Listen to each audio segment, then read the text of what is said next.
Hello students. तो देखते हैं आज का हमारा टॉपिक क्या है। रेजिस्टेंस, रजिस्टिविटी, कंडक्टेंस, कंडक्टिविटी और भी जो दूसरे टॉपिक हैं पर हम लोग आज डिस्कस करेंगे।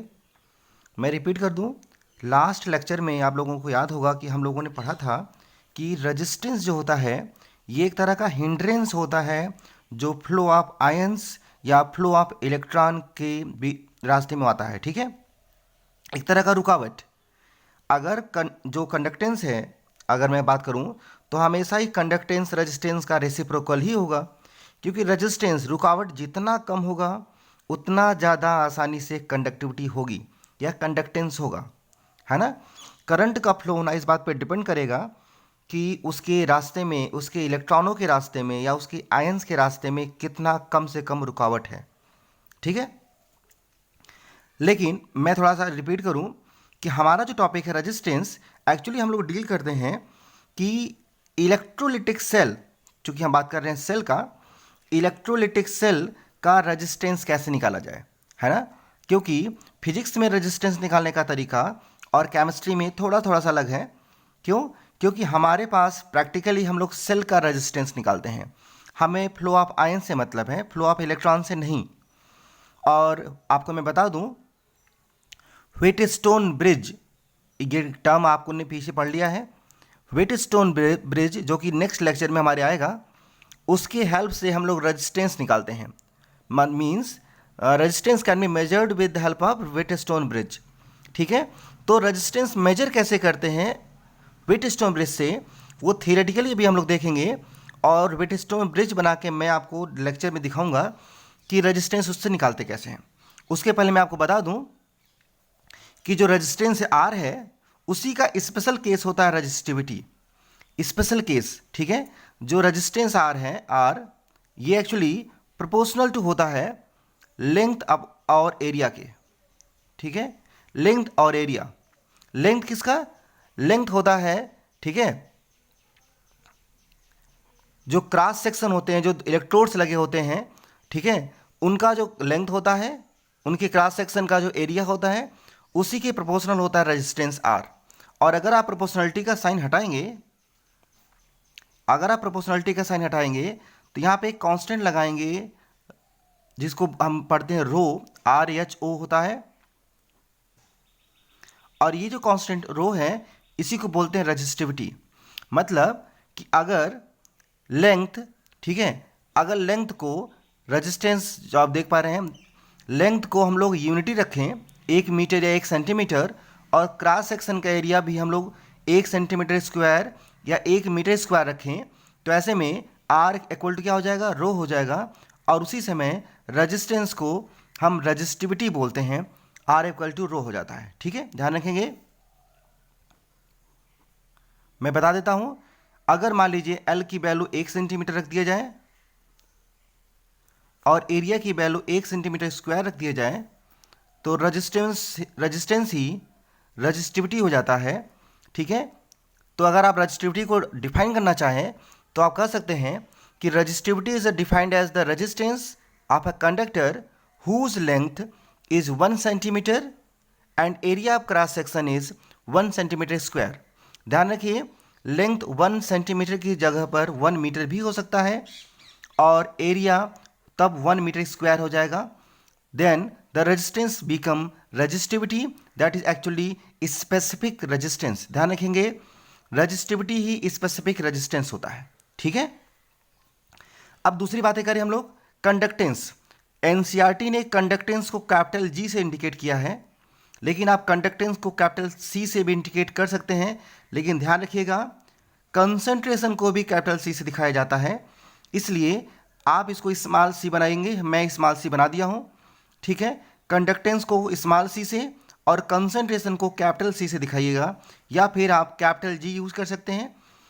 कंडक्टिविटी उसी का एक स्पेशल केस है जिसको कप्पा से इंडिकेट करते हैं। आप देख पा रहे हैं ये एक तरह से बना हुआ के है, लेकिन इसको कप्पा बोला जाता है। ठीक है, तो कंडक्टेंस क्या होता है? कंडक्टेंस का मतलब रेसिप्रोकल या इनवर्स ऑफ रेजिस्टेंस। मतलब कि जो कैपिटल जी है वो एक्चुअली 1 अपान क्या हो जाएगा? आर हो जाएगा, 1 अपान आर हो जाएगा। ठीक। और आर का फार्मूला आप पीछे देख चुके हैं, आर इक्वल टू क्या होता है। तो ऐसे में अगर 1 अपान करेंगे तो क्या हो जाएगा, रो ए अपान एल। ठीक है, रो ए अपान एल हो जाएगा। ठीक है, इसी को इंडिकेट किया जाता है,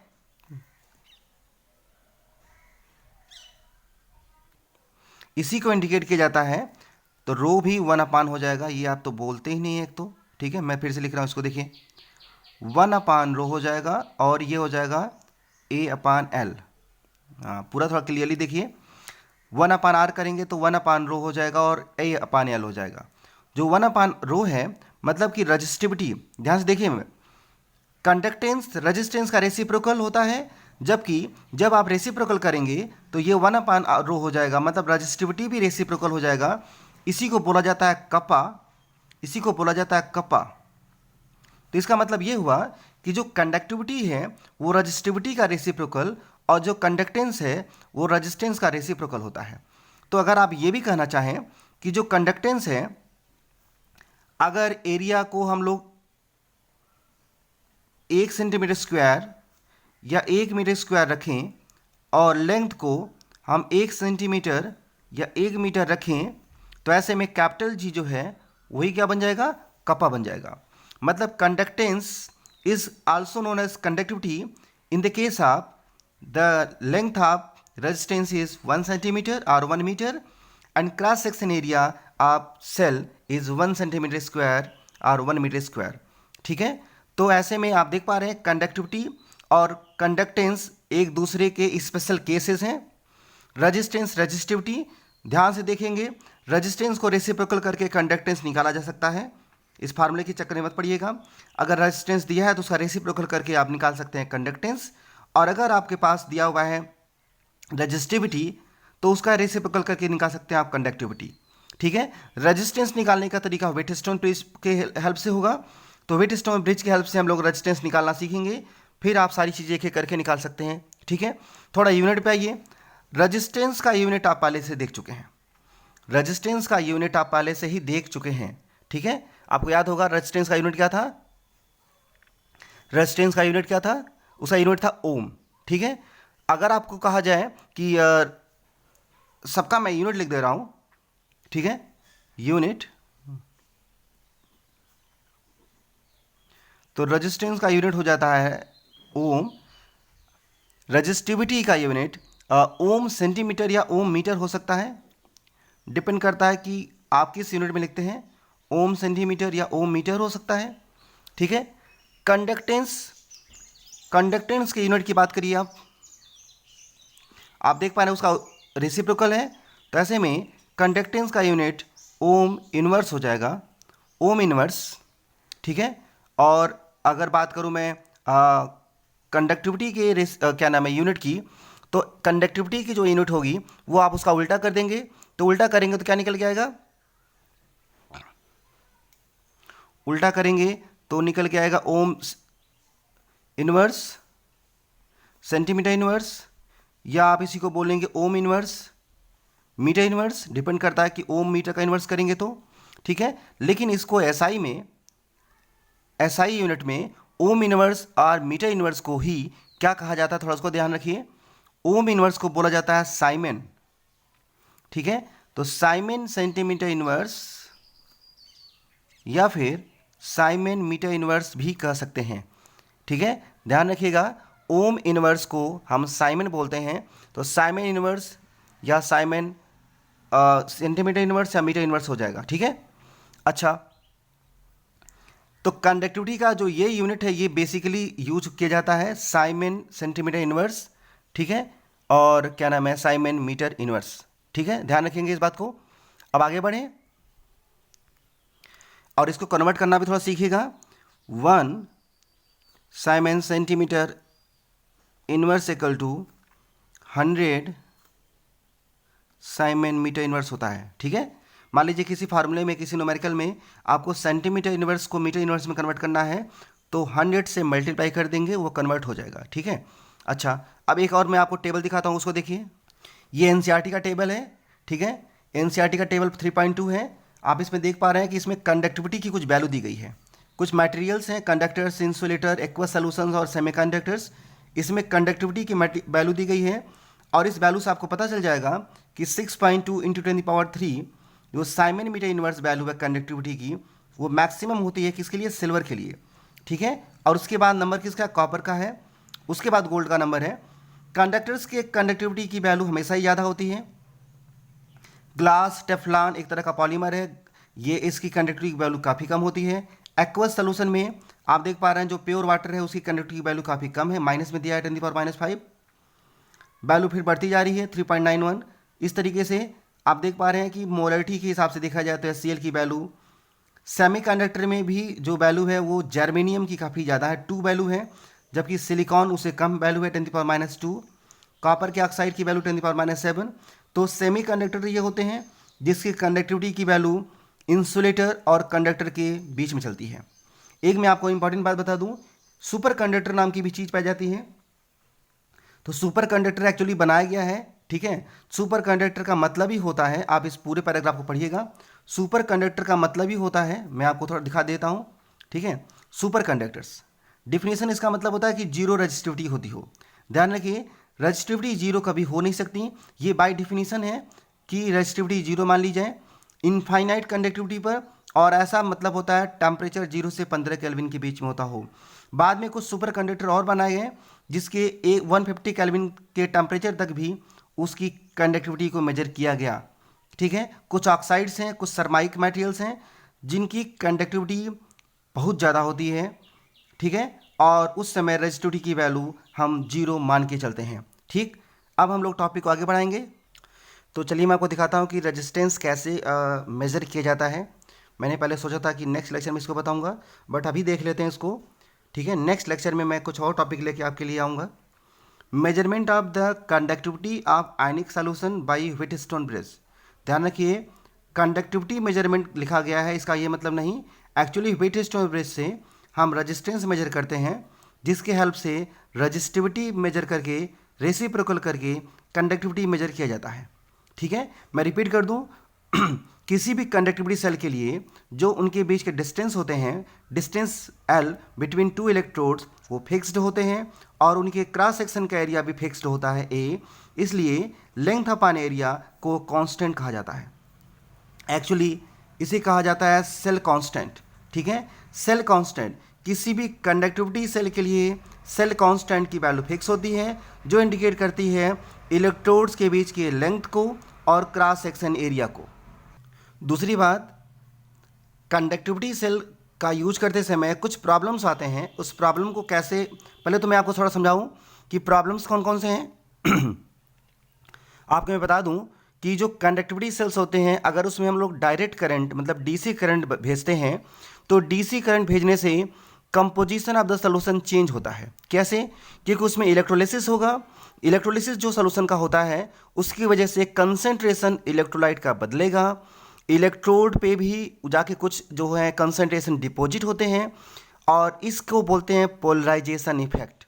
रिपीट करूं मैं, डायरेक्ट करंट भेजने से composition of the solution change होता है, इलेक्ट्रोलिसिस होता है सॉल्यूशन का, जिससे इलेक्ट्रोड पर आयंस डिपॉजिट होते हैं जो उसके कंसंट्रेशन को चेंज करते हैं, और इसको बोलते हैं पोलराइजेशन इफेक्ट। इस प्रॉब्लम को रिजॉल्व करने के लिए हम डीसी करंट की जगह पर भेजते हैं एसी करंट, डीसी करंट की जगह भेजते हैं एसी करंट। मैं दिखा रहा हूं आपको, this problem resolve by using AC current of 550 to 5000 hertz.